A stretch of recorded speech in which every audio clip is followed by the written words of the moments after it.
Olá, queridos. Bom dia a todos. Quero saudar a todos com a graça e a paz do nosso Senhor e Salvador Jesus Cristo e falar do quanto eu fico grato a Deus em primeiro lugar e alegre de poder compartilhar da palavra de Deus com vocês aqui na nossa classe, a classe Seguidores do Mestre Jesus, e a classe dos adultos da Igreja Evangélica dos Irmãos em Macapá, no centro. Hoje é Dia dos Pais, né? Então, meu cumprimento já a todos os pais.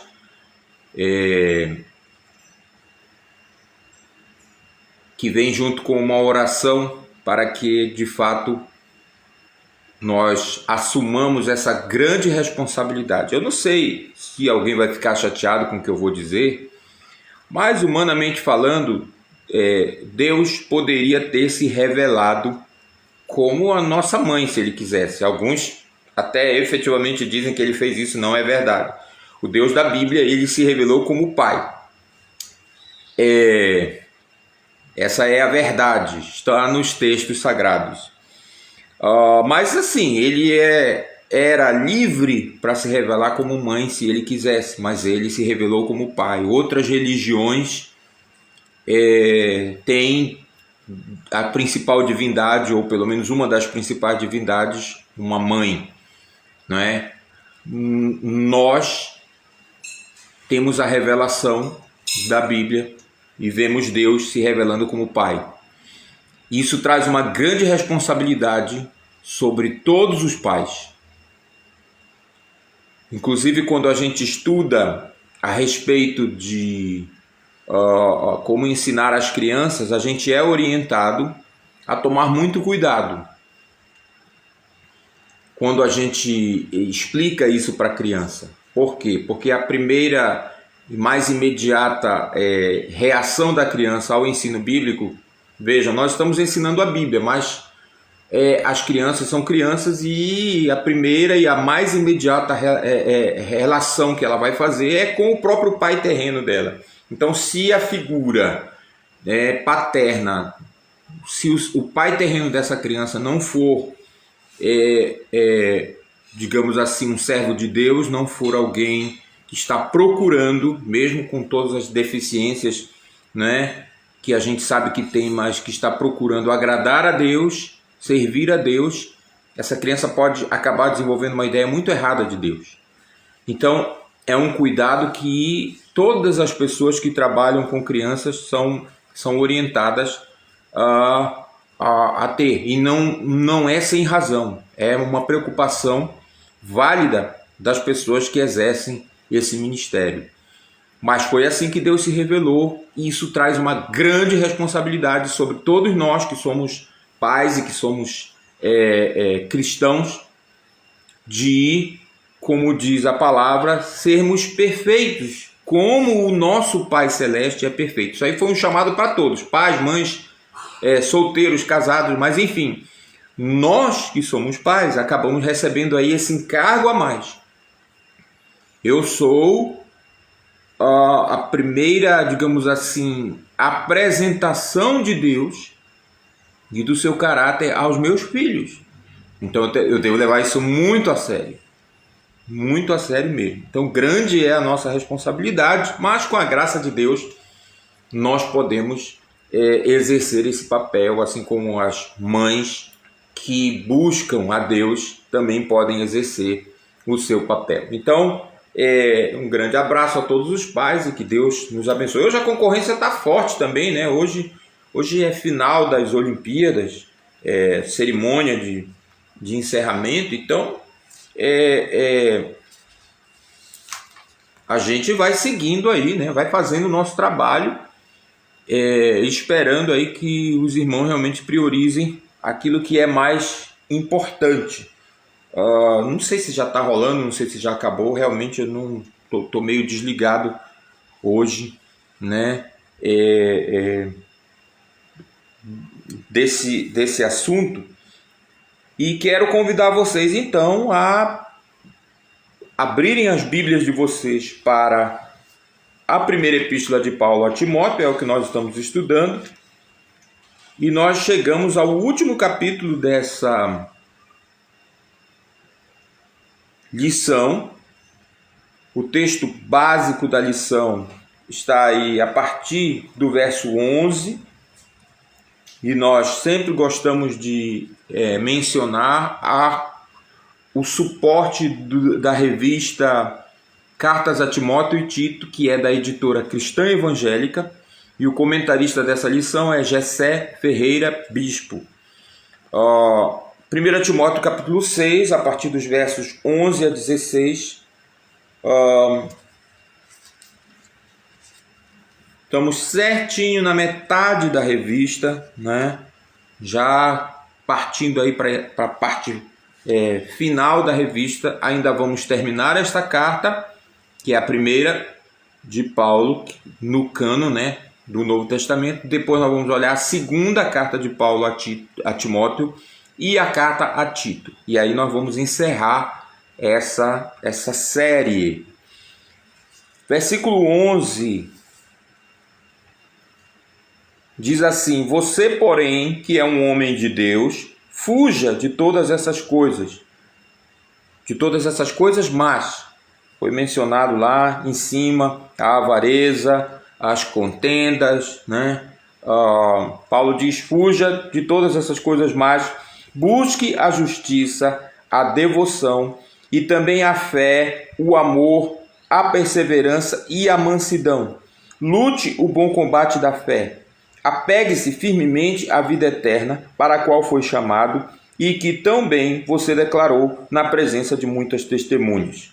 Diante de Deus, que a todos dá vida, e de Cristo Jesus, que deu bom testemunho perante Pôncio Pilatos, encarrego de obedecer a esta ordem sem vacilar. Assim, ninguém poderá acusá-lo de coisa alguma, desde agora até a volta de nosso Senhor Jesus Cristo. Eu vou dar uma parada aqui no 14, mas o texto, essa primeira sequência vai até o 16. Eu comentei a introdução na semana passada. Na verdade, nós passamos todo o período que nós estávamos aqui, né, comentando a introdução. Já fiz as observações que eu tinha para fazer. Algumas pessoas ao longo da semana enviaram os seus comentários. Eu creio que ficou esclarecido, né, os pontos que eu estava colocando. Então eu vou partir direto para o comentário que começa aí no Algarismo Romano 1 e diz: ande com conduta íntegra. Ele destaca o verso 11: você, porém, que é um homem de Deus, fuja de todas essas coisas más. E o Gessé comenta, né, que a forma como o homem de Deus anda. Então veja bem, a gente tem um caminhar, a gente tem um andar, né, e isso é importante. Todas as culturas, seja ela mais simples, seja ela sofisticada, trazem essa ideia de que aquilo que você fala deve ser aquilo que você vive. Isso é um fato, né? Ele diz aqui: ele deve transmitir a beleza de Deus com suas palavras e ações. Nós chamamos para isso de integridade, né? Ser íntegro é ser literalmente alguém com o mesmo proceder, tanto naquilo que fala quanto naquilo que faz. Vou dizer de novo, todas as culturas valorizam isso. Eu, pelo menos, não conheço nenhuma cultura, né, digamos assim, que tenha prosperado. Não é que não existam, né? Tem registros na história, na antropologia, de culturas que até, num certo sentido, exaltavam a esperteza, né? Vamos usar um português aqui mais claro para a gente entender. A esperteza, né? Aquela coisa de tirar vantagem.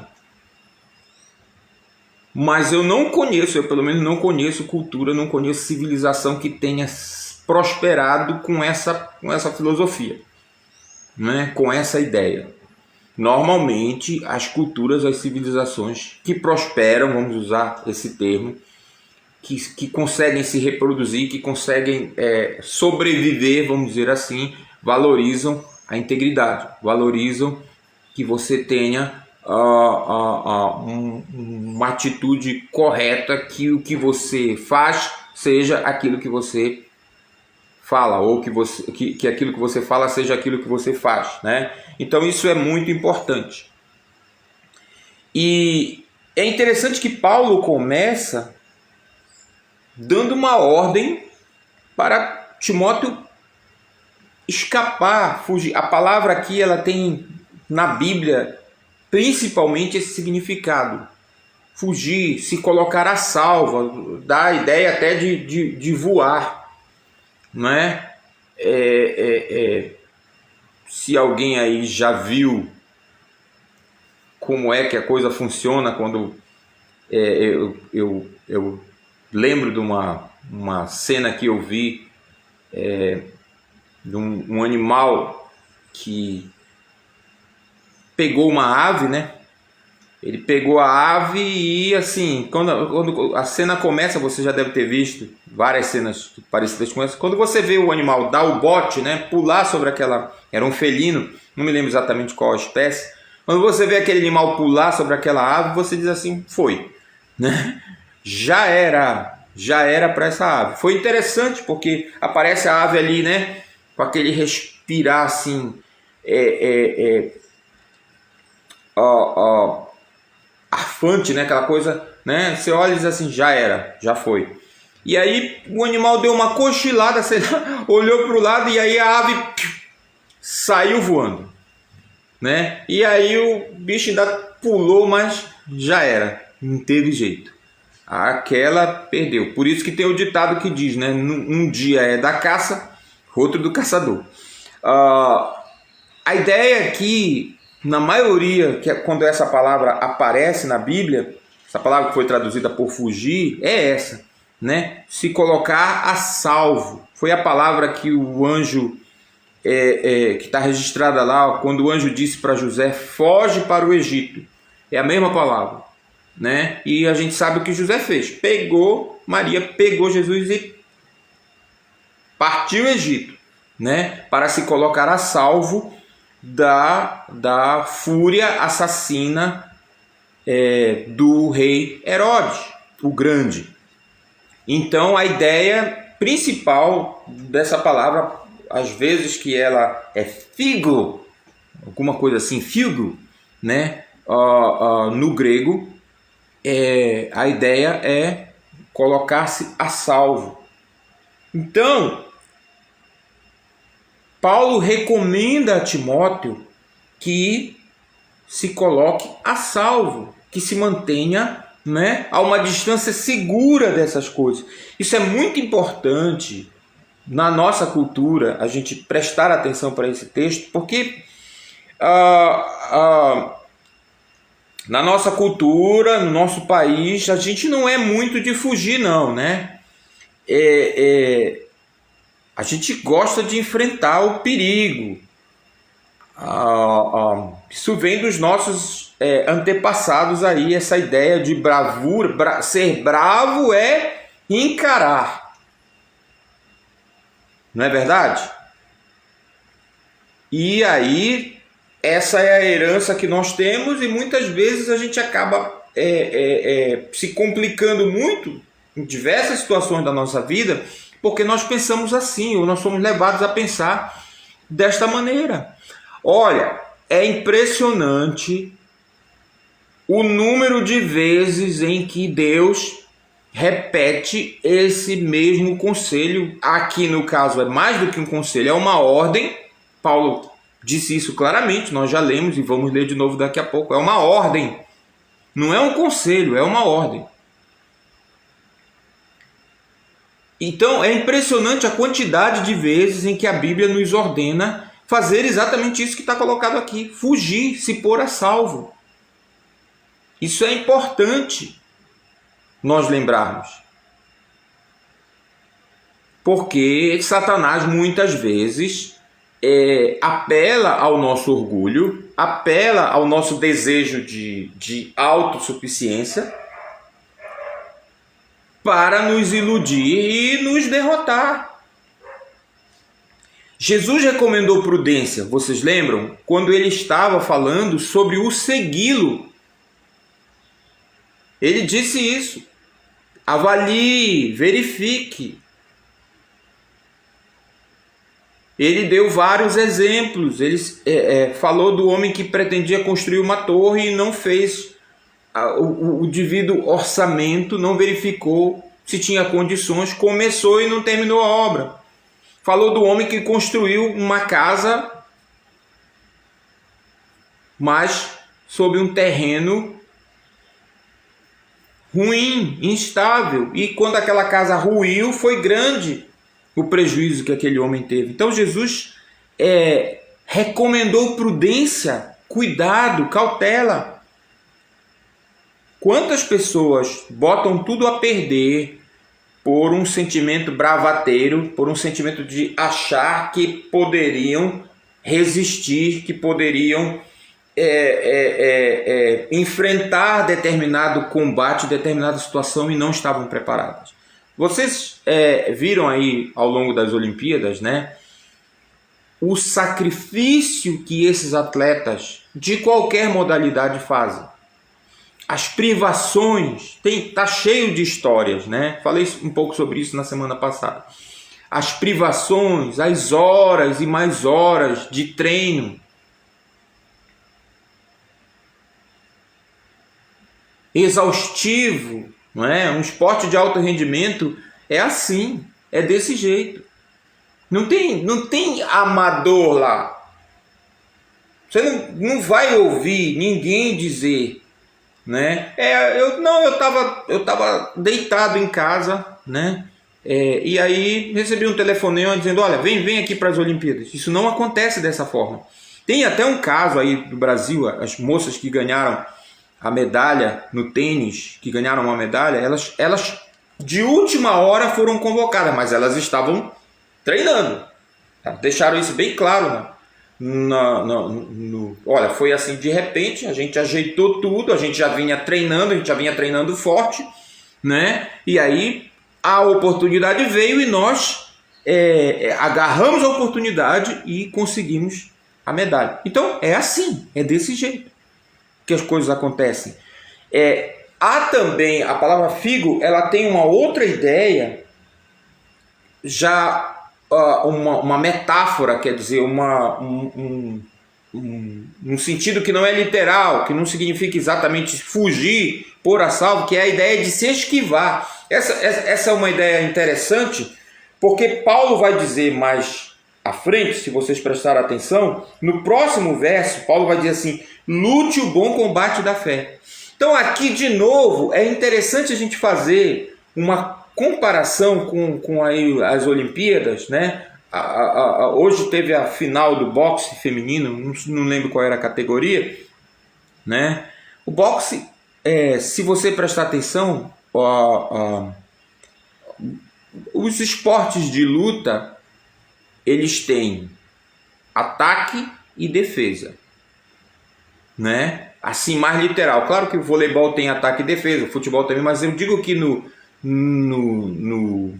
boxe, nas lutas em geral, a coisa é mais escancarada, vamos dizer assim. E você tem que saber atacar e você tem que saber defender, porque é tudo ali, num instante, a coisa se define. De novo, comparando com o brasileiro que ganhou o ouro, esqueci o nome dele, né? Infelizmente não me lembro do nome dele agora, mas eu ouvi não assisti a luta, esse horário realmente que as coisas estavam acontecendo não me favorece mais, né? Eu tinha dito para os meninos que eu ia assistir o jogo dessa madrugada, né? O jogo de vôlei, mas eu não tenho mais condições. É impressionante, né? Eu cheguei em casa aqui, a gente estava lá na casa do papai e nossa, eu já cheguei assim, parecia assim que eu tinha, sei lá, né? Então aí eu olhei para os dois e falei, ó, eu não vou assistir não, eu vou dormir, né? E de fato eu fui dormir. Mas eu ouvi depois a entrevista do rapaz que ganhou o ouro no boxe, e eu achei muito interessante. Ele disse o seguinte: olha, eu perdi os 2 primeiros assaltos, né? Os 2 primeiros tempos, né? Vamos dizer assim para ficar mais claro. Eu sabia que eu tinha perdido por pontos, né? Eu sabia que os juízes não me dariam a vitória. Então eu fui para o terceiro assalto, eu fui para o tudo ou nada. Mas vejam, mais uma vez, o tudo ou nada, se você viu depois o replay da luta, e eu recomendo que você faça isso. Eu não gosto muito de boxe, né? Aliás, esses esportes de luta eu não gosto muito. Mas às vezes é bom a gente ver. Eu fiquei impressionado. A entrevista dele, e eu já estava com essa lição na cabeça, né? Claro. A entrevista dele me fez querer ver, né? Porque quando o cara diz assim, eu fui pro tudo ou nada, um desavisado pode achar que ele saiu lá, como diz Paulo, né? Desferindo golpes no ar de qualquer jeito. Nada disso, não foi assim. Até porque o outro rapaz era preparado, era campeão também, né? De novo, aquilo ali não é para amador. Então, quando ele diz eu fui pro tudo ou nada, não quer dizer que ele saiu desferindo golpe no ar, né, a esmo, de qualquer jeito, não. Até porque ele precisava se poupar. Então eles chamam de trocação, né? O tempo todo foi aquela trocação. E ele disse o tempo inteiro, né? Ele se defendia muito bem e eu sabia que eu só precisava encaixar um golpe. E para felicidade dele e infelicidade do outro, foi exatamente o que aconteceu. Foi exatamente o que aconteceu. Então, você não precisa ser especialista, né, para você ver o que é que aconteceu ali, né? Eles estavam naquela trocação lá, golpes e contra-golpes, o outro homem defendendo muito bem, mas aí, de repente, em um momento, né, ele encaixa um golpe e o homem simplesmente desaba. Né? Então vejam, eu estou falando aqui de pessoas preparadas. Vocês acham que se Eliezer Trindade estivesse naquele ringue, aquela luta teria durado tanto tempo? Claro que não. Claro que não. Vi também outras entrevistas, atletas admitindo que fizeram a estratégia errada para aquele momento. É muito interessante, o atleta se acostuma com essas reflexões. O atleta se acostuma com esse avaliar, com esse olhar retroativo que olha lá o passado, procurando aprender. Na vida você não avança só. Em algum momento você precisa recuar. E na vida cristã também é assim, porque a Bíblia fala de armas de ataque, isso é muito interessante, e armas de defesa. Eu não sei, eu vou tentar um negócio aqui, gente, me perdoem se não me ocorreu agora essa ideia, eu espero que a Fátima não brigue comigo, né? Mas eu vou virar essa câmera aqui e tentar mostrar para vocês a minha parede oposta ali, ali, olha, não sei se dá para vocês verem, tem um escudo e tem uma espada, né? Alguns de vocês já viram esse escudo e essa espada ao vivo, né? Porque eu já inclusive preguei há algum tempo atrás na igreja, né? Eu levei a espada, fiz uma pregação sobre a palavra de Deus e levei a espada, que é uma das metáforas que Paulo usa quando ele fala da armadura de Deus lá em Efésios. Eu coloquei na minha parede aqui, a parede oposta tem uma foto da nossa família e eu deixei bem claro para os meus filhos, para todo mundo aqui de casa, isso foi intencional. De um lado você tem a nossa família, do outro lado você tem as armas, ou a figura das armas. E eu quero colocar, já falei para Fátima, ela resistiu um pouco no início, mas como ela viu que o escudo e a espada ficou legal, eu acho que agora ela talvez deixe eu quero colocar a couraça, eu quero colocar o cinto e eu quero colocar o capacete e os calçados ou as sandálias. Paulo, lá em Efésios capítulo 6, ele usa o aparato militar de um soldado, de um típico soldado romano, para ilustrar que a luta do cristão tem sim armas de ataque e armas de defesa. Então, a palavra aqui pode significar também, metaforicamente, essa esquiva, né? Essa coisa de você se defender dos ataques. O escudo da fé, por exemplo, Paulo diz que a fé tem o poder de neutralizar os dardos inflamados do nosso inimigo, do maligno, de Satanás. Por isso, Paulo diz lá em 1 Coríntios capítulo 13 que as armas da nossa luta, elas não são carnais. Nós repreendemos os pensamentos reprovados. Vou falar mais sobre isso daqui a pouco. Literalmente amarramos esses pensamentos errados, réprobos, e colocamos aos pés de Cristo. Essa é a ideia que Paulo coloca lá. De novo, pensando num legionário romano, num soldado romano, como que eles neutralizavam as forças inimigas e subjugavam essas forças ao poderio romano. Paulo sabia que os seus leitores entenderiam isso. E ele usa essa ilustração. Vida cristã, vida com Deus é luta. E você precisa se apoderar das armas corretas, tanto para ataque quanto para defesa. E às vezes, mesmo o maior exército do mundo precisa bater em retirada. É isso que Jesus quis dizer quando ele falou: calcule o custo. Veja, ele disse, né? Veja se você pode enfrentar aquele inimigo naquela determinada situação. Isso é muito importante. Muito importante. Às vezes, querido, a única coisa que você vai poder fazer é fugir. Lembra de José, lá no Egito, quando a esposa de Potifar literalmente preparou uma armadilha para ele, sabendo que ele vinha à casa, teria que vir em algum momento. Ele era o administrador da casa, da fazenda, vamos dizer assim. Ela sabia disso, ela fez aquilo premeditadamente. E não restou outra saída para ele, naquele momento, pego naquela situação, já que ela estava agarrada nas roupas dele, não houve outra saída senão de supetão, né? Realmente a ideia ali, a narrativa deixa isso bem claro. Saiu, bom, eu não consigo tirar. Eu acho muito importante que a gente entenda esse texto, a gente precisa entender bem. Eu já ouvi algumas pessoas dizerem: isso é uma narrativa ridícula, né? Como é que o pessoal acredita nisso? Ele com certeza era um homem muito mais forte do que ela. Por que ele simplesmente não fez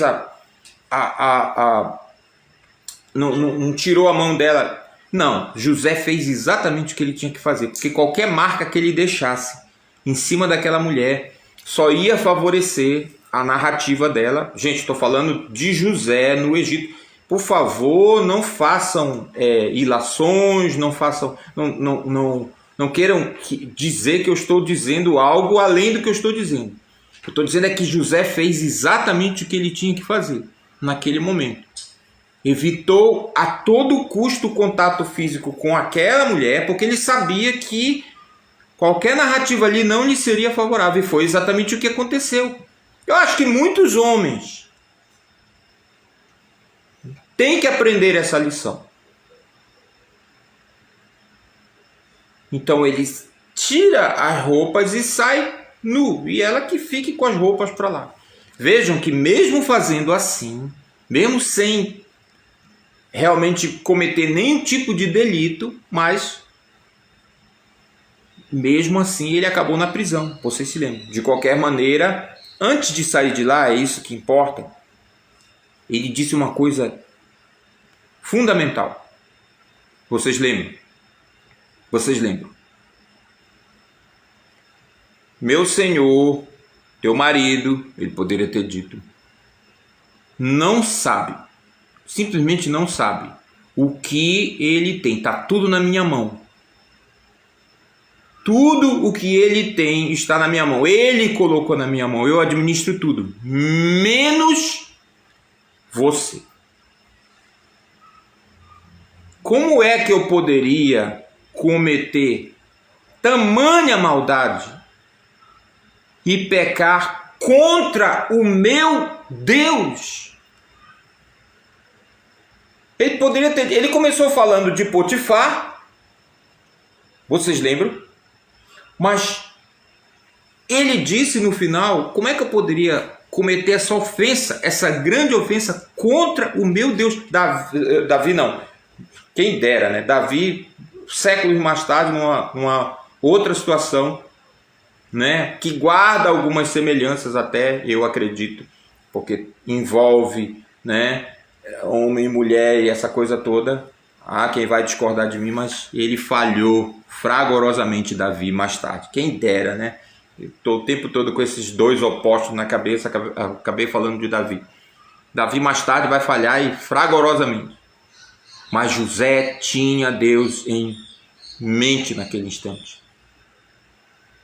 O tempo inteiro. E aí, com todo esse vigor, com toda essa fé, não é? Forte em Deus, ele faz o quê?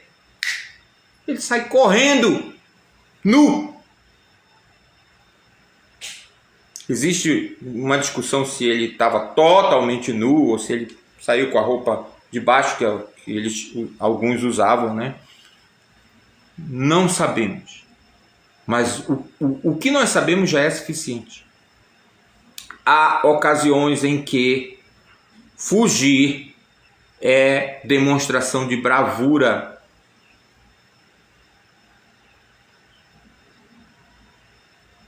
Então nós devemos estar atentos. Paulo vai repetir essa mesma orientação mais tarde para Timóteo. Mas vamos seguir aqui, né? Vamos continuar. O autor aqui diz: obediência à ordem para fugir. Existem coisas das quais deve fugir, tais como conversas que geram controvérsias e contendas, apego às coisas materiais, faltar com a verdade, duvidar da sã doutrina, ensinar falsas doutrinas, tudo aquilo que ele já falou antes, né? A ordem é clara, foge de tudo isso. Aí, a seguir, você tem a ordem para correr atrás, é como ele colocou aqui, né?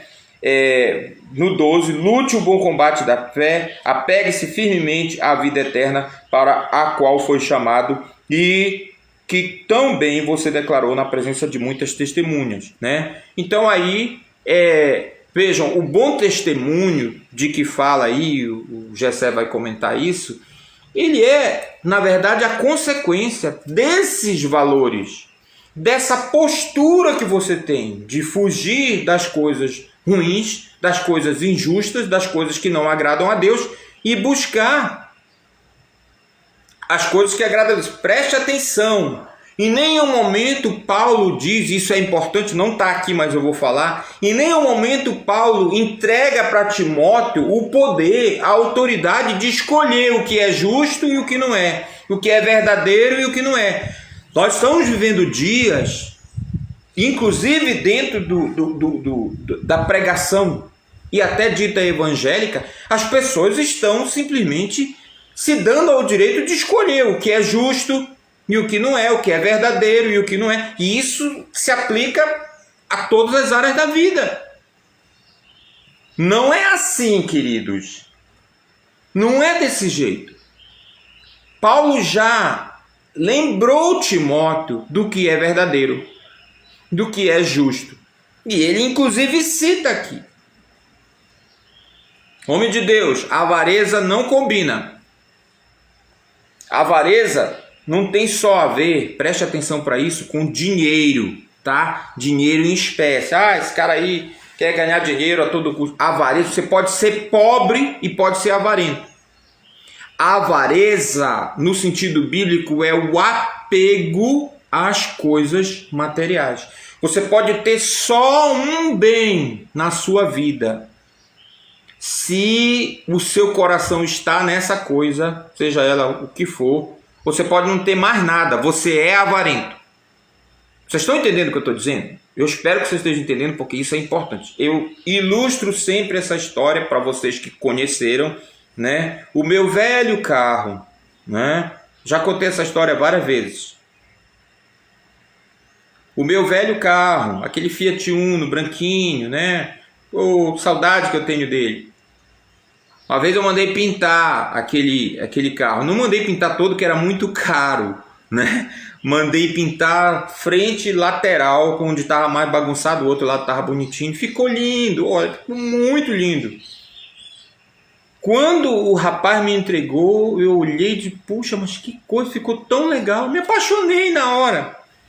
No dia seguinte, eu fui a um estacionamento, né? Estacionamento desses aí improvisados que tem aos montes lá pelo centro.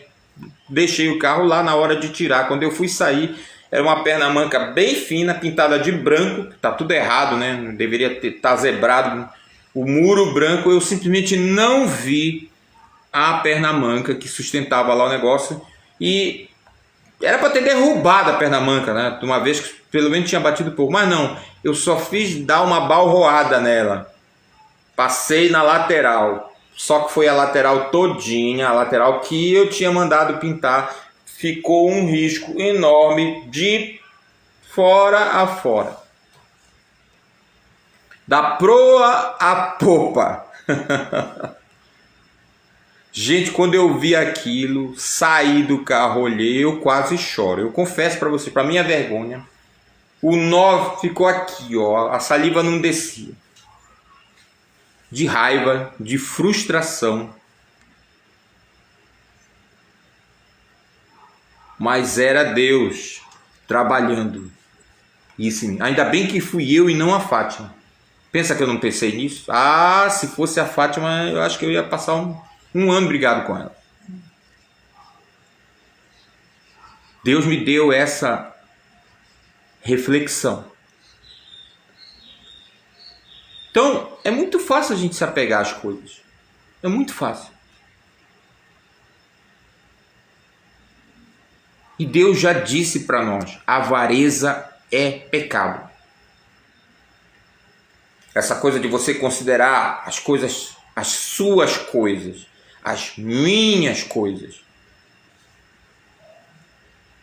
E por causa das suas coisas, às vezes você vive em guerra com todas as outras pessoas. Você é casado com a sua esposa, com os filhos. Tome cuidado, tome muito cuidado.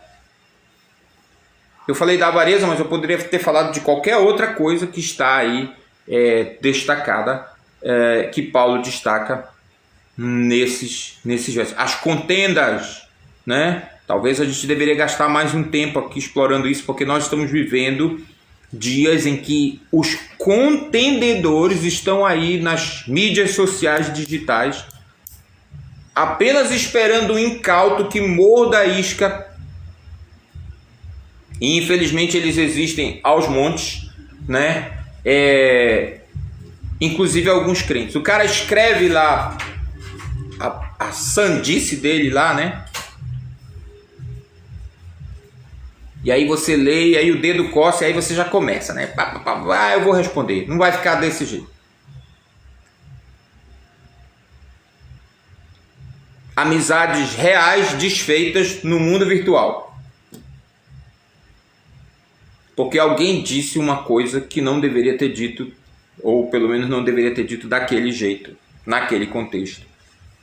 Isso está acontecendo aí direto.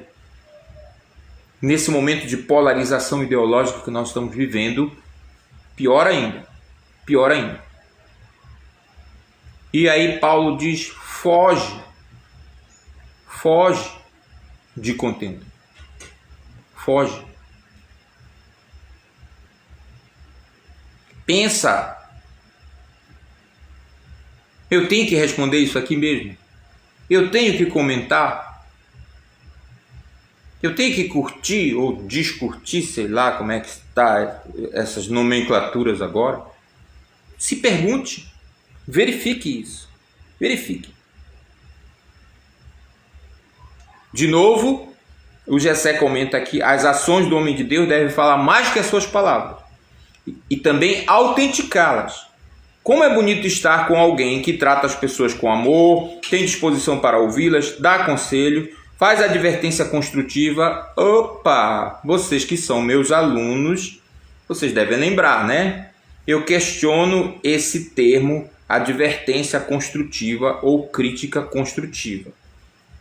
Eu acho que é uma concessão que a gente faz ao politicamente correto que não é necessária. Vocês leram essa semana algumas leituras, eu levei para esse lado, né? Vocês perceberam. Dependendo da situação, preste atenção no que eu vou dizer. Se você não concorda comigo, você tem obrigação de dizer. Bota lá no grupo, né? Manda no meu privado, mas você tem a obrigação de me dizer. Eu agradeço aos que fazem isso e acreditem, muita gente faz. Muita gente faz. Dependendo do contexto, dependendo da situação, não existe possibilidade de você fazer uma crítica construtiva ou uma advertência construtiva. Aliás, o meu questionamento está exatamente aí. Quem vai decidir se é construtivo ou não? Vocês viram o que Neemias fez lá no povo de Israel? Vocês leram essa semana, né? As palavras lá são... Aliás, eu já ouvi vários estudos no livro de Neemias. Quando chega nessa parte aí, normalmente o cara que está dando estudo passa rápido.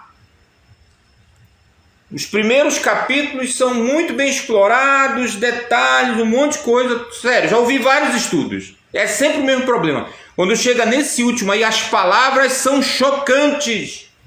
Neemias diz, quando eu vi a coisa errada que os líderes de Judá estavam fazendo, eu chamei, eu briguei, eu bati neles, eu arranquei os cabelos deles. Uau! Existe alguma discussão sobre o que significa arrancar os cabelos deles.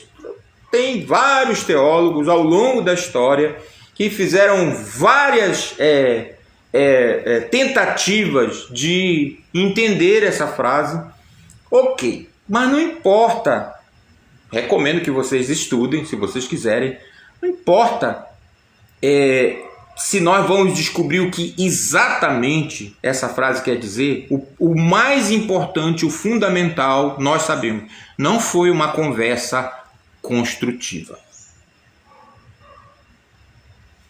Deixa eu falar uma coisa para você, preste atenção. Você tem o Espírito Santo dentro de você, não tem? Você é crente. Se você é crente, se você é cristão, nós cremos, você tem o Espírito Santo.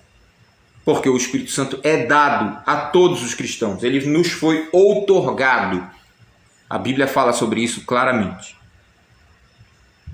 Então preste atenção no que eu vou lhe dizer. Se você tem o Espírito Santo dentro de você, mesmo críticas, mesmo advertências feitas com o objetivo de lhe derrubar, não poderão atingir esse objetivo se você ouvir a voz do Espírito Santo dentro de você. E mais, Deus pode transformar aquela palavra que foi dita para sua derrota pela pessoa lá, ela realmente tinha a intenção de te derrubar, Deus pode usar aquela palavra para edificar você. Então, simplesmente desista dessa coisa de querer julgar se a pessoa falou isso para o seu bem ou não, para querer lhe derrubar ou não. Desista disso. Às vezes as pessoas falam para derrubar mesmo, às vezes as pessoas querem nos criticar.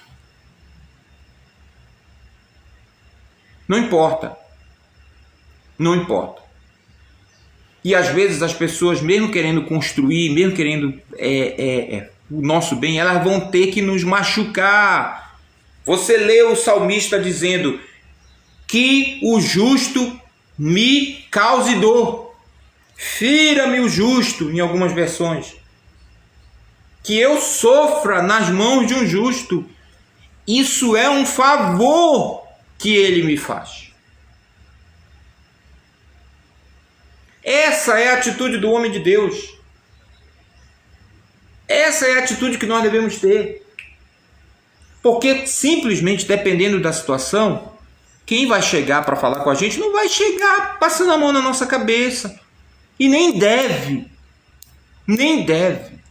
Olha, eu vou dizer para vocês, eu estou muito preocupado. Como é que vai estar esse mundo daqui a alguns anos? A escola do meu filho simplesmente acabou com a recuperação numa canetada. Não tem mais recuperação. Agora se chama superação. Eu falo para o Joel, não tem nada de superação não, é recuperação mesmo. Você não atingiu aquela meta que estava estabelecida no início do trabalho, você ficou abaixo dela e agora você vai correr atrás. Seus colegas já estão de férias, pelo menos nessa disciplina ou nessa disciplina em especial, você não. Eu fazia isso com meus alunos quando eu estava em sala de aula, eu era terrível. Aliás, você já sabe disso, né? Eu era terrível. Hoje eu nem poderia estar em sala de aula. Hoje eu já teria sido denunciado. Mas eu chegava no primeiro dia da recuperação, quando era no meu tempo. No meu tempo não tinha esse negócio de recuperação. Olha, eu não sou contra recuperação paralela, recuperação concomitante ao longo. Eu não sou contra. Há quem diga que isso melhora. O ponto aqui não é esse. Não é esse o ponto. O ponto aqui é que a linguagem está sendo mexida, palavras que alguns decretaram que são ofensivas, que são prejudiciais, estão sendo substituídas e as crianças estão sendo enganadas. Esse é o ponto. Só que o mundo aí fora não é assim. Você trabalha numa empresa, a empresa estabelece uma meta e você não alcança essa meta, a empresa não vai dizer, olha, mas você vai se superar. Vamos te dar aqui uma outra situação, nós vamos fazer isso aqui para você, olha, você vai se superar. Ah, gente, fala sério. Não é assim. Não é desse jeito. Eu estou muito preocupado com isso. Muito preocupado. Eu chegava no primeiro dia de aula da recuperação, quando era presencial lá naquela recuperação mesmo, aqueles 15 dias terríveis ao final do ano. Aí, primeira coisa que eu escrevia, colocava a data. No meu tempo era papagaio, né? No meu tempo era papagaio, hoje é pipa, rabiola, né? Papagaio, vento, sol, praia. Os alunos ficavam olhando. No meu tempo não tinha shopping, no tempo que eu fazia isso não tinha shopping ainda, eu acho.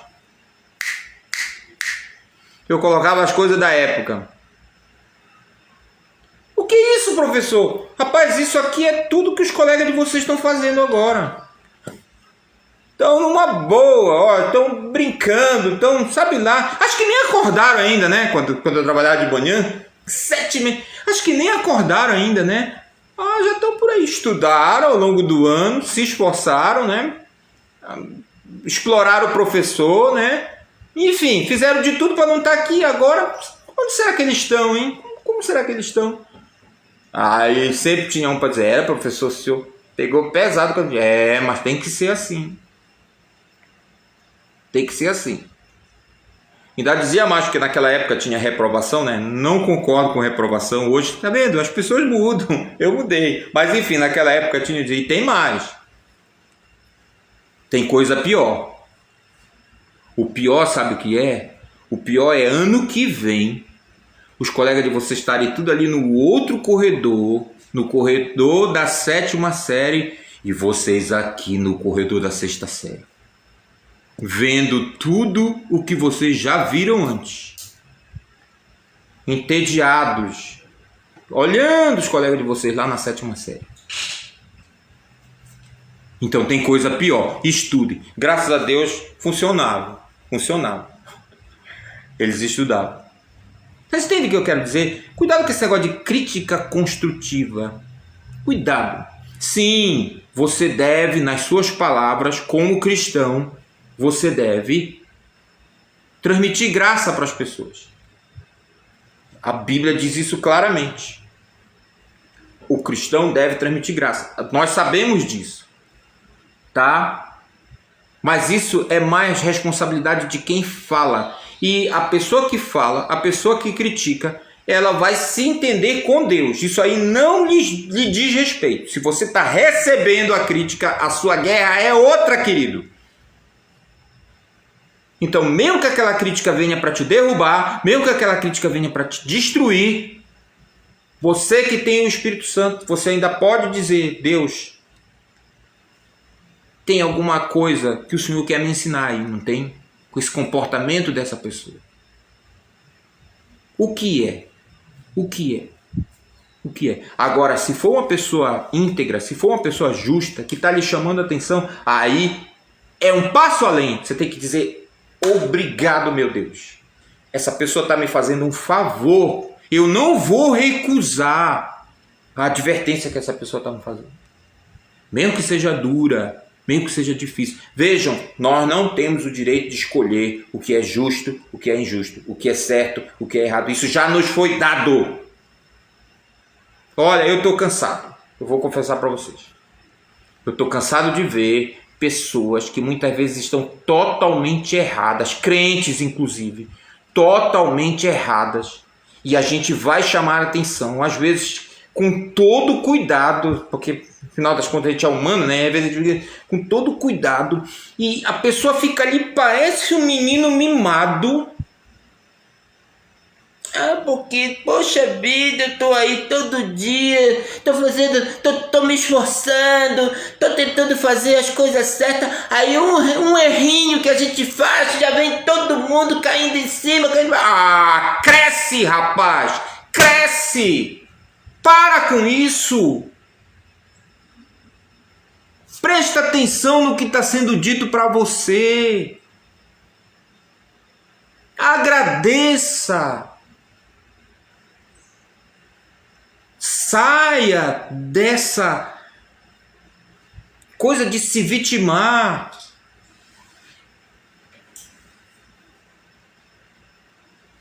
Isso não cabe. O cara tá todo errado mesmo. E a gente está lá tentando ajudar, tentando...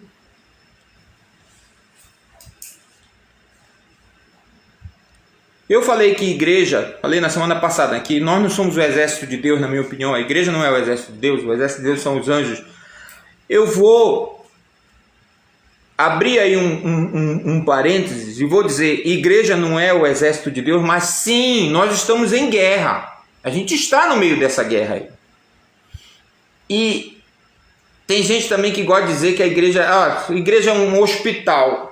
Não sei se eu concordo com essa ilustração, mas eu já ouvi até pregadores dizerem isso, né? A igreja é um grande hospital, a igreja existe para curar as pessoas, né? As pessoas chegam doentes, as pessoas chegam sem uma perna, sem um olho, e a igreja trata e a igreja cura. Olha, não sei se eu concordo com isso. Acho que a igreja é muito mais do que isso. Mas se você me forçar a dizer que a igreja é um hospital, eu vou dizer, tá, tudo bem, é um hospital, mas é um hospital de campanha. Você sabe o que é um hospital de campanha, né? A expressão vem do militarismo. Hospital de campanha é aquele hospital que é montado normalmente atrás da linha de conflito, na retaguarda, onde os feridos são recebidos. Certo? Os feridos no campo de batalha. Ele não pode ser montado, obviamente, no campo de batalha. Ele é montado atrás das linhas, né? E os feridos são recebidos lá. Agora tem um detalhe. Os feridos são recebidos lá. Os que se recuperam, vocês sabem para onde eles vão? Vão para o campo de batalha de novo. Se eles se recuperam e ainda não cumpriram com o tempo do alistamento, eles voltam para o campo de batalha. Até que o tempo do alistamento deles seja cumprido, ou então até que eles morram. Quantas vezes eles forem feridos lá, eles vêm para o hospital de campanha, melhorou, campo de batalha. Tem um filme até muito interessante que o cara já tinha ido e voltado várias vezes, ele chegou à conclusão, eu vou ter que fazer alguma coisa permanente. Então é uma cena chocante o que ele faz com ele mesmo depois dessas idas e vindas do hospital. É um filme muito, muito interessante. Eu não vou dizer aqui, né? Tá quase na hora do almoço. O que ele faz, ou o que ele fez no filme, personagem. Então, igreja é hospital? Ok, talvez seja, mas é hospital de campanha, tá? Não dá pra gente continuar pensando a igreja como esse lugar onde, e isso infelizmente existe, algumas pessoas acham que tem que vir para ficar aí só recebendo, recebendo e recebendo, e se queixando e reclamando. Não dá. A igreja é muito mais do que isso. Muito mais do que isso. E nós precisamos atentar para isso. Então, foi um parênteses longo sobre esse negócio de advertência. Ele não usou nem crítica, né? Direito dele, é ele que está escrevendo. Mas eu estou criticando. Advertência construtiva, orar por elas e com elas. Isso é muito importante. Por elas e com elas. Sabe que eu fui orar uma vez com uma pessoa e falou, não, eu não estou em condições nem de orar. Eu digo, mano, cuidado. Vou te ensinar uma oração bem fácil, para quando você não tiver em condição nem de orar. Falei para ele, bate no peito. Tem misericórdia de mim, Senhor, porque eu sou um pecador. Você não tem o direito, não importa o que você esteja sentindo, o caco que você esteja sentindo, você não tem o direito de ignorar Deus. Então bate no peito e diz, tem misericórdia de mim, Senhor, porque eu sou um pecador. Repete isso, pode repetir. Tem uma cena do filme Lutero que eu gosto muito, né? Lutero lá, deitado na sua cela, né? Mas é aposento nos mosteiros, né? Seguindo a orientação do seu confessor, né? Lá, repetindo a mesma frase a noite toda, sou vosso, salvai-me. Sou vosso, salvai-me. Vejam, era uma repetição, né? Jesus falou que a gente não precisa, né, ficar repetindo como os incrédulos, os pagãos no caso lá, porque eles pensam, disse Jesus, pelo muito falar serão ouvidos. Mas eu achei interessante, Lutero ficou lá, segundo o filme, sou vosso, salvai-me, sou vosso, salvai-me. E é interessante, Deus ouviu a oração de Lutero. Uma oração simples, 3 palavras, mas Deus ouviu. E como, né? E como Deus ouviu a oração de Lutero. Orar por elas e orar com elas, né? Isso é importante, né? Eles não apenas, essas pessoas, os homens de Deus, conhecem a Deus, mas estimulam outros a conhecê-lo e ter intimidade com ele. Cartas pastorais para hoje, tem a seção aqui. Veja se não há coisas que você precisa traçar um plano de fuga. E se não há outras que deve buscar com mais intensidade. Achei ótimo isso aqui. Faça o seu inventário. Faça o seu inventário. Do que é que você precisa fugir? Você tem o Espírito Santo. O Espírito Santo está falando com você. Fala muito melhor, com mais propriedade, com mais poder do que eu. Porque eu sou só instrumento. Tomara seja. Tomara. Glória a Deus. Tomara seja. Mas o Espírito Santo fala com mais propriedade. Fala com mais poder. Até mesmo porque ele conhece você. Então, dentro da recomendação do salmista, né? Sonda-me, ó Deus, conhece o meu coração, prova-me, conhece os meus pensamentos, vê se há em mim algum caminho mau e guia-me pelo caminho eterno. Faça o seu inventário. Faça o seu inventário. O que é que você precisa fugir? Do que é que você precisa fugir? E o que é que você precisa buscar? Lembra? É aquela coisa da esquiva, né? Há coisas que você precisa se esquivar e há coisas que você tem que atacar. Então, esteja atento. 2.2, isso aqui realmente é muita polêmica, né? Ponto 2 aí, numeral romano, lute pelos valores da sua fé. O verso é o 12, a gente já leu, vamos ler de novo. Lute o bom combate da fé, apegue-se firmemente à vida eterna para a qual foi chamado e que tão bem você declarou na presença de muitas testemunhas. Tantos lutam por coisas, diz o Gessé, bispo, tantos lutam por coisas que perecem com o tempo, constroem lindos castelos, plantam vinhas, alcançam impérios, coisas que não são eternas, mas o homem de Deus luta o bom combate da fé.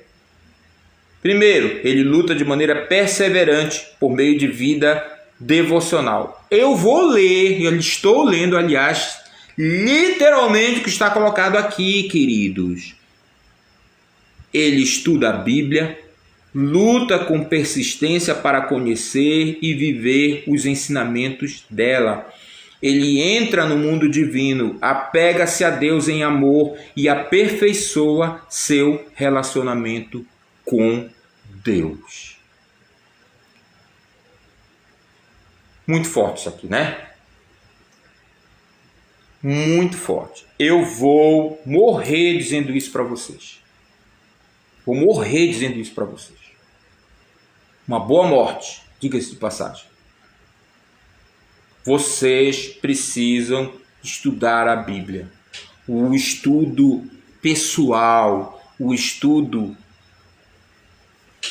diligente, o estudo metódico.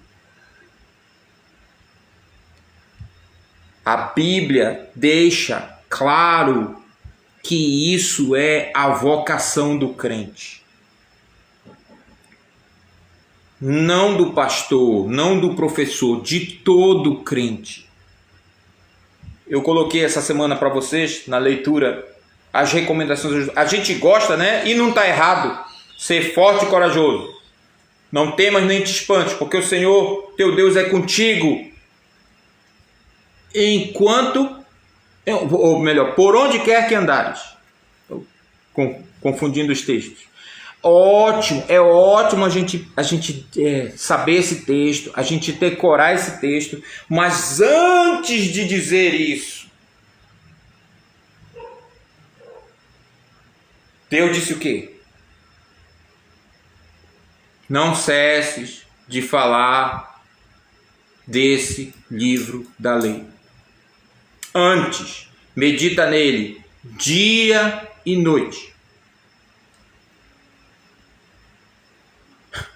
Vocês percebem? Vocês percebem? Pode voltar lá, pode ver lá. Josué.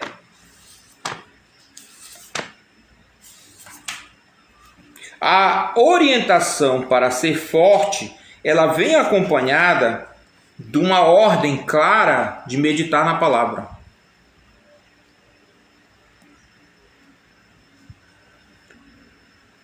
Ele diz ser forte e corajoso, e aí ele emenda. 6. Seja forte e corajoso, para você conduzirá este povo para tomar posse da terra que jurei dar a seus antepassados. Seja somente forte e muito corajoso. Tenha o cuidado de cumprir toda a lei que meu servo Moisés lhe ordenou. Não se desvie dela, nem para um lado, nem para outro. Assim você será bem-sucedido em tudo o que fizer. Relembre continuamente os termos deste livro da lei. Medite nele dia e noite, para ter certeza de cumprir tudo que nele está escrito. Então você prosperará e terá sucesso em tudo o que fizer. Esta é a minha ordem. Seja forte e corajoso. Não tenha medo nem desanime, pois o Senhor, seu Deus, estará com você por onde você andar. Entenderam? Prestaram atenção? Fora do ensino diligente, cuidadoso, metódico das Escrituras, não tem sucesso. Tem um arremedo de sucesso que pode ser até, quem sabe, do interesse de algumas pessoas, mas certamente não é o seu. Não é o seu. Falando aos Coríntios, Paulo disse, de novo falando de Olimpíada, né? Relembrando, vocês não sabem que as pessoas que correm lá no estádio, todas correm, mas é uma só que leva o prêmio? Pois bem, corram de tal maneira que essa pessoa que leva o prêmio seja você. Correi de tal maneira que o alcanceis, é o que diz o texto. É isso, queridos. Nós cantamos muitos corinhos que falam sobre isso. Cantamos, não cantamos? Serei fiel, precioso Jesus, serei fiel. Serei fiel, precioso Jesus, serei fiel. Há uma carreira a correr, há uma vitória a alcançar. Cada dia em meu viver serei fiel. Lindo, né? Lindo. Há uma carreira. Essa carreira já foi proposta. Hebreus diz isso, né? Essa carreira já foi proposta. Jesus já está lá. Viram os homens que entregam a premiação? Né? Sempre um representante da modalidade, né? Que está lá. Se for o futebol é a FIFA, é o Infantino que vai lá, Gianni Infantini, né? E o representante do Comitê Olímpico. Eles já estão lá na hora da premiação, né? Os atletas entram e eles premiam. Há uma carreira proposta para nós. Jesus já está lá, à destra do Todo-Poderoso. E Hebreus diz o quê? Corramos com perseverança, porque o caminho já está traçado e Jesus já está lá. Olhe para o autor e consumador da fé de vocês. Pense que ele suportou uma oposição enorme dos pecadores em todo o tempo que ele esteve aqui. Pense nisso e finalmente eles o pregaram numa cruz, eles o maltrataram, eles o mataram. Lembre-se disso enquanto você corre essa carreira. Lembre-se que ele suportou tudo isso. Por isso Paulo também diz, né, lá em Filipenses, prossigo para alcançar aquilo para o qual eu já fui alcançado por Jesus. Gente, a gente está com a faca e o queijo na mão. O caminho está traçado e Jesus está lá. E aqui também, porque Hebreus também diz que ele é, naquilo que ele mesmo sofreu, ele é poderoso para nos socorrer. Então a gente vai aqui, é uma corrida com obstáculos.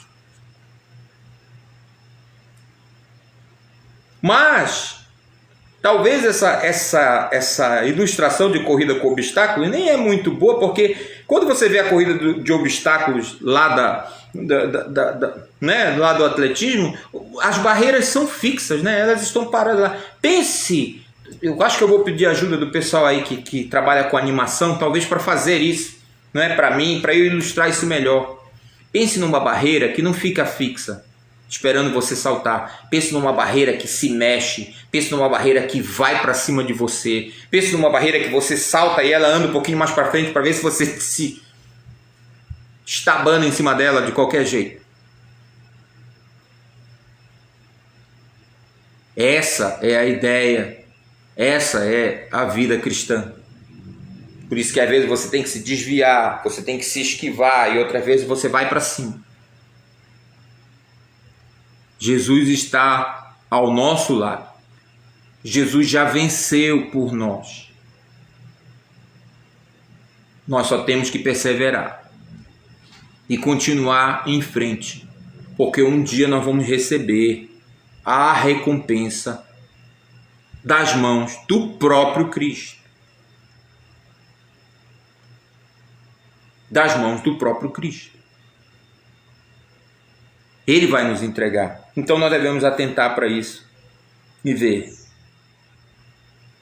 Vou ler de novo. Ele estuda a Bíblia, luta com persistência para conhecer e viver os ensinamentos dela. Ele entra no mundo divino, apega-se a Deus em amor e aperfeiçoa o seu relacionamento com Deus. Vocês entenderam esse ele entra no mundo divino, né? Não está falando aqui de nenhum tipo de êxtase.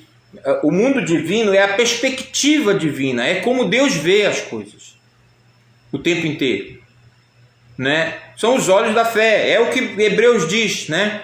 Que Moisés andava, né? Como quem vê aquele que é invisível, ou seja, o próprio Cristo, o próprio Deus.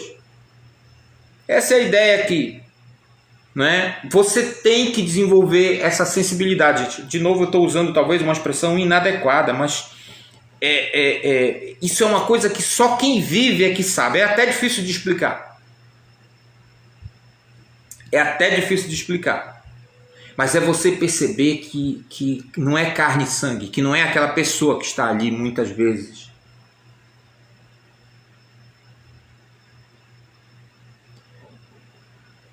Ah, esse homem está me perseguindo. Ah, essa mulher está me perseguindo. Não é ela. Não é ela, porque muitas vezes essa pessoa é uma peça, é um joguete de Satanás. Às vezes é alguém tão escravizado, não é? Que se você olhar direito, você vai ver a dor daquela pessoa. E você vai, inclusive, conseguir sentir até compaixão dela. Isso acontece muito. Muito. Você vai conseguir até sentir compaixão dela. E aí você vai entender, não, isso é uma provação. Isso é uma provação.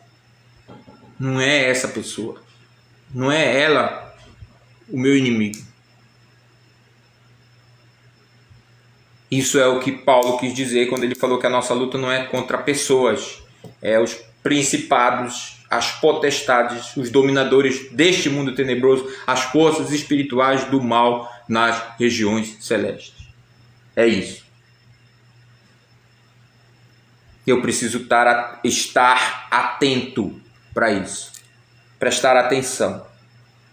Isso é entrar no mundo divino, é enxergar as coisas como Deus enxerga. E isso só é possível se você se apega a Deus. 2. Luta com as mesmas armas dos servos de Deus no passado. E aí ele cita, né? Ele cita alguns personagens. Ele fala de Enoque, né? É sem dúvida nenhuma uma história impressionante. O texto é curto, vocês lembram? Andou Enoque com Deus, e já não era porque Deus o tomou para si. Eu preciso ler isso aqui porque eu preciso dialogar, né? Ele diz assim, a Bíblia diz que ele, Enoque, aprendeu a andar com Deus com intensidade cada vez maior. Chegou o tempo em que a identidade de Enoque era a expressão do próprio Deus.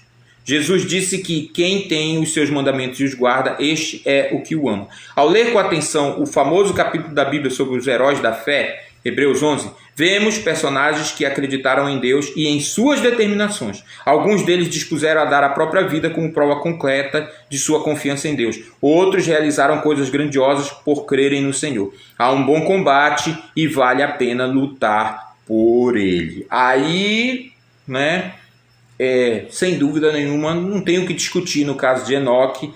Eu acho que não tenho o que discutir até no que está colocado aqui. O problema aqui é como, né? É o como, tá, Elias? A gente tem que discutir, a gente tem que combater o bom combate, mas e o que está acontecendo aí agora?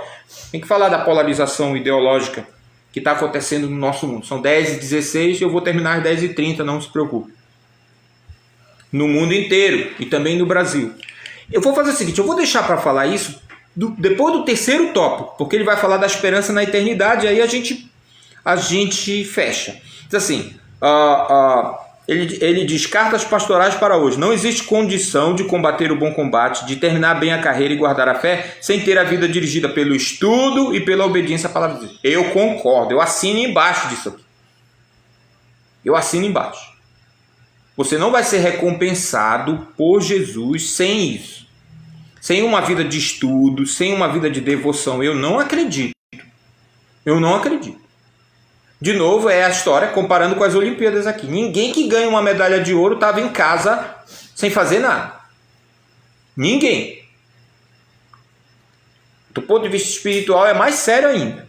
Por meio da obediência ao Senhor, podemos fazer a sua vontade e lutar pelos valores da nossa fé. Esse é o ponto aqui que eu falei que é o como, né? Ele diz, aproprie-se da esperança na eternidade, é o 12, né? A gente já leu, apegue-se firmemente à vida eterna para a qual foi chamado e também você declarou na presença de muitas testemunhas. A gente sabe que esse mundo está destinado à perdição. Pedro fala sobre isso. A gente sabe que hoje o mundo sofre. Ele cita aqui Romanos 8, 21 e 22. Toda a criação geme e suporta angústias até agora. Né? Essa é a condição deste tempo em que vivemos. Aqui sofremos com perdas, enfermidades, frio, fome, calor. E a recomendação é tomar posse da vida eterna e ter a perspectiva que vai além do tempo presente. Né? Olhar direcionando as coisas que hão de vir. Já falei sobre isso. Né? Paulo diz isso claramente. Eu não fixo o meu olhar nas coisas aqui, né? No mundo. Eu fixo na eternidade. Né? Eu não me preocupo com as coisas que eu vejo, me preocupo com aquelas que eu não vejo. É Jesus, é a recompensa que ele vai me dar, é a vida eterna. Isso que Paulo diz. Né? Olhar direcionado ao conhecimento de Deus. João 17,3, a gente sabe o que é que diz, a vida eterna é esta, que te conheçam a ti, o único Deus verdadeiro, e a Jesus Cristo, a quem enviaste. Isso nos mostra que para tomar posse da vida eterna é necessário conhecimento dinâmico e relacional com Deus por meio de Jesus. Nosso dia a dia, cheio de tantas tarefas e responsabilidades, é necessário priorizar o tempo reservado para cultivar esse contato e esse conhecimento de Deus. O profeta convida os seus ouvintes a conhecer ao Senhor. Eles precisam se esforçar por esse objetivo. Oséias diz, prossigamos em conhecer o Senhor. Isso não é um toque mágico, mas um caminho consciente e intencional de se relacionar diretamente com Deus por meio da fé em Cristo. Excelente essa frase aqui. Há crentes que estão atrás de experiências místicas, mas no mau sentido. Vejam, há sim um misticismo cristão. Vou usar o termo misticismo por quê? Porque o mistério, diz Paulo, o místico é o quê? O místico é aquele que está, né, querendo compreender os mistérios. Vejam bem, existe, o Francis Schaeffer fala sobre isso também, um teólogo, e eu gosto muito, você já sabe disso. O verdadeiro misticismo cristão entende que o mistério já foi revelado em Cristo. Então, a pregação cristã é de uma simplicidade que chega a doer. A gente dói quando a gente vê que a coisa é tão simples e o povo não entende.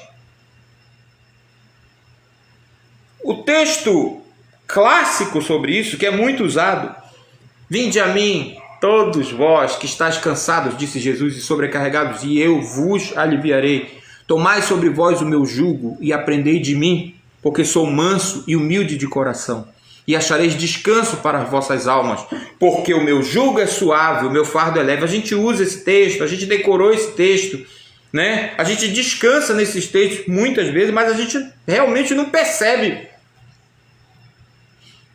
Aprendei de mim. Aprendei de mim. O verbo aprender implica o quê? Aliás, etimologicamente falando, pegando a palavra, são duas palavras que significam literalmente, apropriar, pegar, reter. Muitos usam ainda uma expressão que querem mais forte, apreender. Essa é a ideia. Essa é a ideia.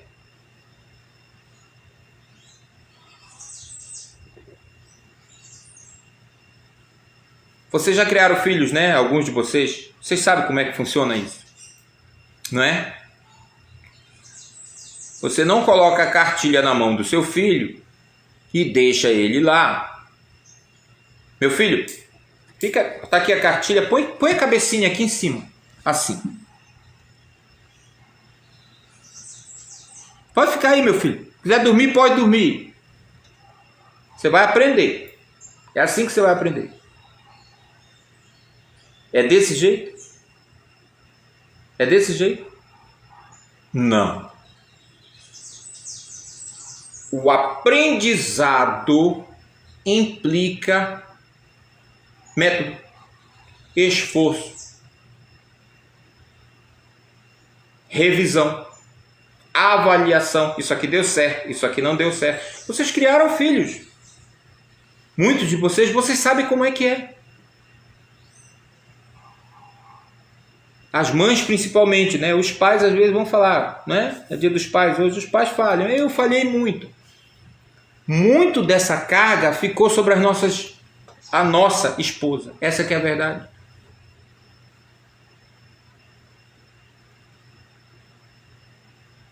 E veja, Jesus usou essa expressão, aprendei de mim. Você não vai aprender de Jesus sem ler a Bíblia, querido.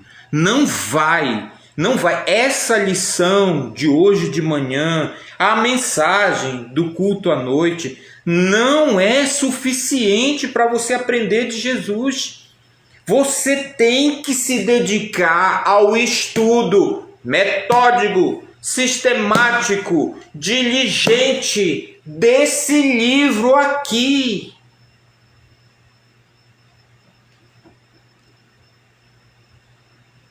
As pessoas mais maduras na fé têm uma história com este livro, têm uma relação especial com este livro.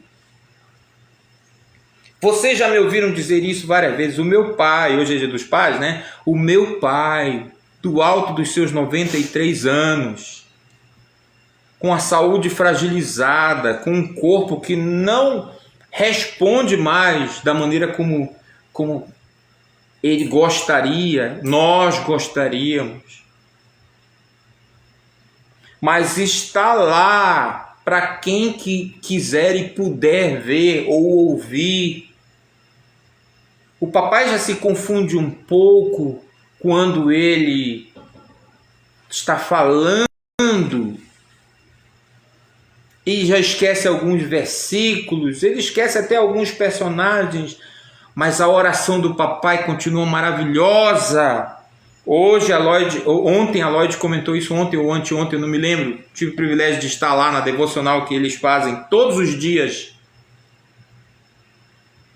E o papai orou, não orou muito, mas de fato é uma oração que edifica a gente. É impressionante. É impressionante. Resultado de um esforço diligente, diário, que qualquer pessoa que passava lá pela Avenida Mendonça Furtado, entre Jovino de Noailles e Leopoldo Machado, à tarde, e olhava para aquela varanda lá e via o papai lendo, estudando a palavra de Deus.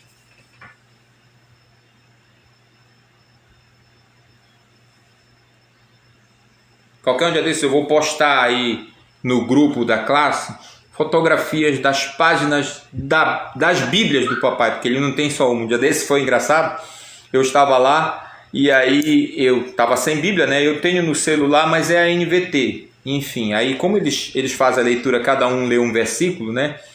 Então eu não poderia ler se eu usasse a NVT, para ele não se confundir. Então a Célia sai distribuindo as Bíblias dele lá para o pessoal que está lá. Eu falei, papai, eu tenho uma Bíblia aqui, mas não é a mesma tradução, o senhor vai ter que me emprestar uma. Aí ele ficou agoniado. Eu vi que ele ficou assim, né, e tal. Será? Ele falou naquele jeito dele, não sei o que e tal.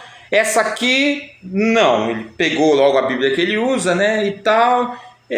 Aí tinha várias lá, eu peguei uma e falei, eu acho que eu vou usar essa aqui. Aí ele olhou e falou assim com uma dó, pode levar, não tem problema não. Eu falei, não papai, eu não vou levar, é só para agora, é só para ler. Tá bom, não tem problema não. Tá aí, acho que você pode ser avarento com as suas Bíblias, né? Quem sabe? Peguei a Bíblia, é impressionante realmente.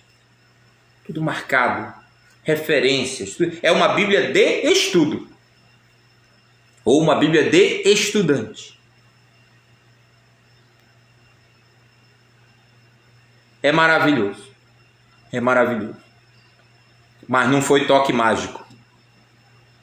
Foi um caminho consciente e intencional. Primeiro de Deus, que salvou o papai lá no interior do Pará e o trouxe para cá, para que ele vivesse exatamente a vida que ele viveu. Então é um caminho consciente e intencional. Primeiro de Deus e depois do papai, que seguiu, que andou no caminho que Deus traçou.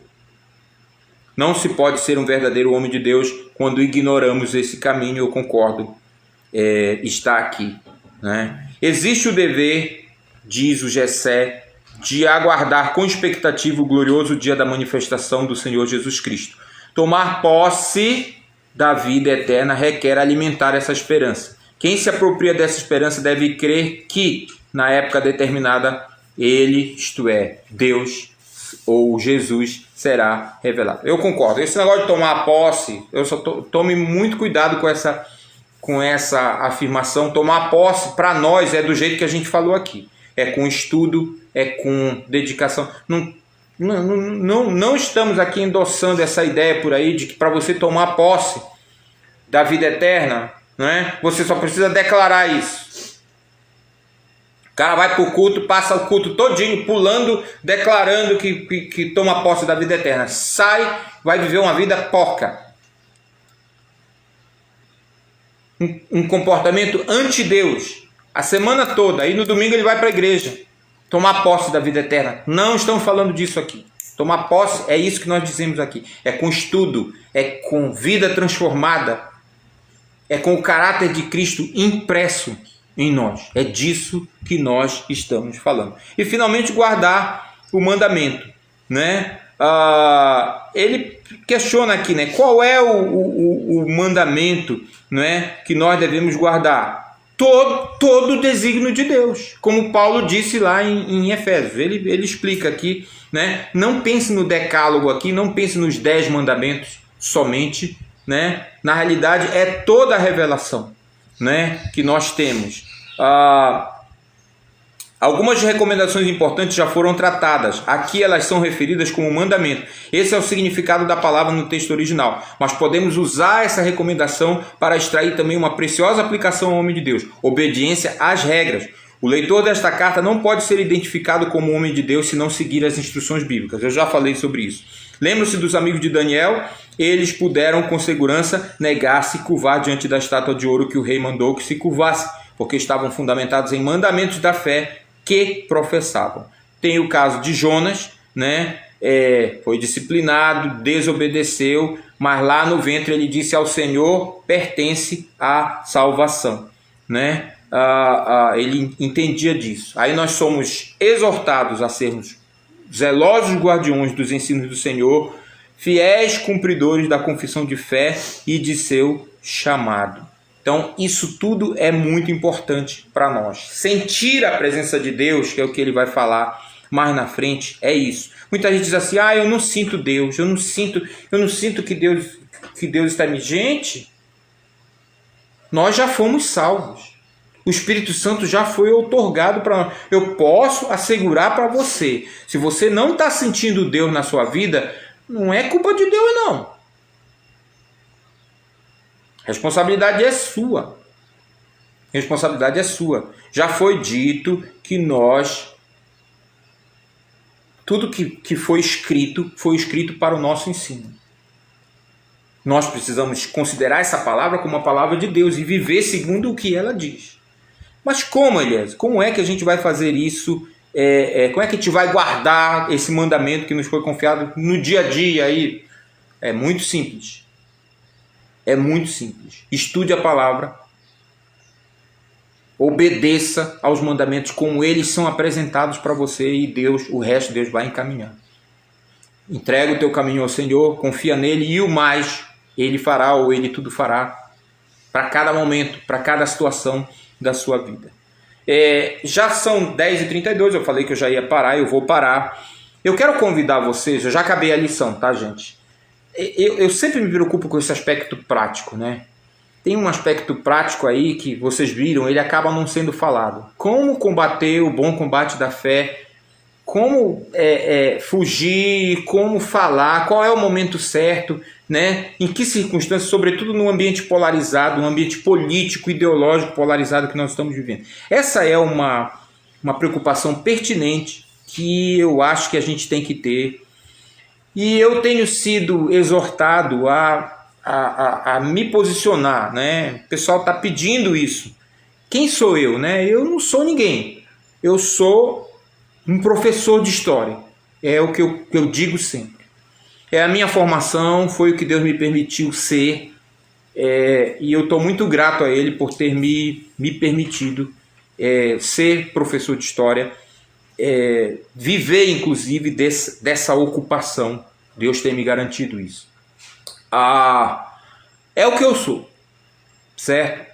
Então, eu quero convidar vocês para assistirem uma live que eu vou fazer pelo Zoom na sexta-feira, na próxima sexta-feira. É a terceira parte daquela palestra que eu já fiz 2 vezes, política, pandemia, o fim do mundo, mais voltado para esses aspectos políticos e ideológicos e para os aspectos institucionais do Brasil. Não é uma lição de escola bíblica dominical. Eu não vou usar sequer as contas do Zoom da igreja para não ter confusão. Certo? Eu vou usar a Bíblia? Eu vou usar. Eventualmente eu vou usar. Mas eu quero deixar isso bem claro. Não é uma lição de escola dominical. Vocês estão sendo convidados a participar, se você tiver interesse. Se você realmente acha que a igreja precisa se posicionar, porque já estão nos colocando de um lado onde nós não estamos, definitivamente, mas ficar também aí no meio é também muito perigoso, porque pode parecer que a gente não quer se posicionar, que a gente não quer se comprometer. Eu posso garantir para vocês que eu vou me comprometer totalmente nesse encontro de sexta-feira.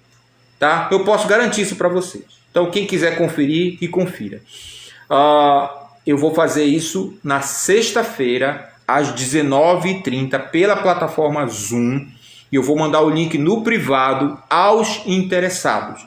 Então, você pode me procurar no privado ou colocar mesmo no grupo. Irmão Eliezer, eu estou interessado em participar do encontro de sexta-feira à noite e eu vou mandar no seu privado o link para você. Se algum dos nossos queridos que assiste pelo Facebook e não é membro da classe quiser participar também, basta que você entre aí nesse troço aí, né, que você sabe como é, no privado, né, Eliezer, eu tenho interesse de participar do evento de sexta-feira às 19h30. Então, você pode enviar para mim um contato, né? E eu vou enviar para você o link para você participar desse evento. De novo, não é uma lição de escola dominical, não vou falar como professor da classe de adultos da Igreja Evangélica dos Irmãos de Macapá, eu vou falar como professor de história e crente no Senhor Jesus, tá certo? Mas eu vou falar tudo, eu vou falar dessa situação que nós estamos vivendo no mundo e no Brasil e daquilo que eu acredito que é a vontade de Deus para nós crentes nos posicionarmos em relação a tudo isso. Então, eu vou orar agora e vou encerrar, tá bom? Oremos. Ó Deus, muito obrigado pela Tua palavra, muito obrigado, ó Deus, pela maneira maravilhosa como nós somos instruídos pelo Senhor ao abrir a Tua palavra, ao estudarmos a Tua palavra. Muito obrigado, ó Deus, pela liberdade que temos no nosso país de poder fazer isso. Muito obrigado pela liberdade de poder pregar. Muito obrigado, ó Deus, porque também o Senhor, acima de tudo, nos faz entender a Tua palavra por meio do Teu Santo Espírito. Entregamos, Senhor, as nossas vidas a Ti. Pedimos que o Senhor nos faça diligentes, dispostos a estudar, a gastar cada vez mais a nossa vida no estudo da Tua palavra, aprendendo, ó Deus, a respeito do Senhor. Essa é a nossa oração, isso é o que nós queremos fazer e fazemos isso com humildade, reconhecendo que tudo aquilo que nós temos nos tem sido dados pelo Senhor. Oro por todos os pais, os velhos, os novos, aqueles que ainda serão pais. Ó Deus, que tudo seja feito para a tua honra e a tua glória nas nossas vidas. Pedimos isso em nome e pelo amor de Jesus. Amém. Grande abraço, que Deus nos abençoe e até mais.